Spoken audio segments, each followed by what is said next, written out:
Hello ladies and gentlemen, welcome back. This video tutorial is for students who are finishing up Goal 3. This was a request video.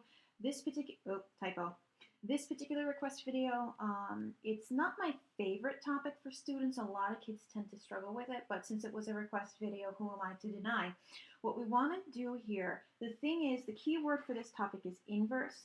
What that means to invert, at least in this specific instance, is we are flipping our x and y's.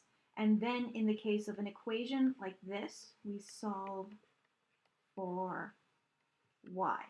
So, for example, right now, if we were to actually write this out, it would be y equals negative x minus 3 over 11. Because we want the inverse, what we're going to do is we are going to flip our x and our y. That's what the inverting means. And since we want it to be an actual function, that means y needs to be the number that's by itself. And so we now have to go through the algebra necessary in order to solve this. So times 11 times 11. 11x equals negative y minus 3. So we are going to add 3, negative y equals 11x plus 3. And then we are going to divide by negative 1, divide by negative 1. Y equals negative 11x minus 3. That then is what goes in here. For this, we're going to put a star on that one for a second. That takes a little bit more explanation. Getting back to inverting means you're flipping your x and your y. Again, we're going to be flipping. We're going to be taking these numbers and flipping their positions. So if this becomes now 7, negative 2. This becomes 8, 2, 9, 4, 1, 6, negative 2, 9. So if you're finding the inverse function of negative 2, we're going to scroll our way down until we find negative 2. What's our output? 9. And this will be negative 11x minus 3. Okay. Next up, this one is the tricky one, and this is where kids start to get a little bit nuts, because you're doing two things. First things first, we're going to funnel negative 3. So this is g of negative 1. This, by the way, is just notation. That's the shorthand to say this is the inverse. Inverse of g of, and what's the number? Negative 3. So what we're going to do is we're going to take negative 3 and funnel it through our first equation, the g, which is this. So negative 3 minus 3 over 11. That's going to be 3 minus 3 over 11, which is 0. That's our answer. We're going to take this now and funnel it through the inverse. What's our inverse? Negative 11 times 0 minus 3. That'll be 0 minus 3, which is negative 3. And that's going to be our answer here. Now, let's go through another one, except I didn't get a screen grab. Hang on. Sorry about that. Forgot to get a screen grab. Silly Miss Dubois. So again, this is going to be, computer, this is going to be the easier of the two, because all you're doing is taking your things and then flipping them. So that becomes 5, negative 5, 8, 1, negative 7, 3, negative 3, 5. That's what an inverse does. You're flipping your x and your y. So we're going to look for 5. Okay, where is our 5?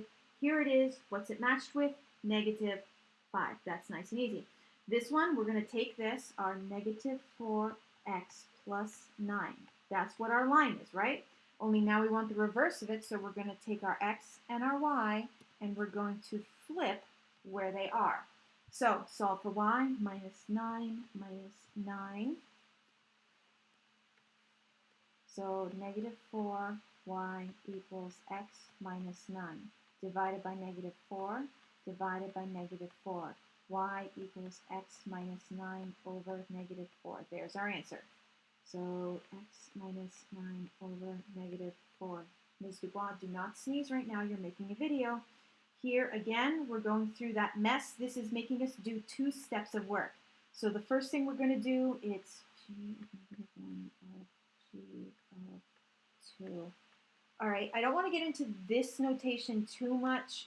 You don't really use this until you're in college level math. I'm writing it specifically to make the notation for myself make sense.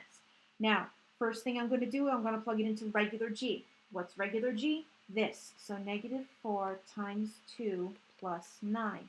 That's negative 8 plus 9, which is 1. And now that 1 goes into my inverse. So that's what this is over here that we just went through the effort of finding.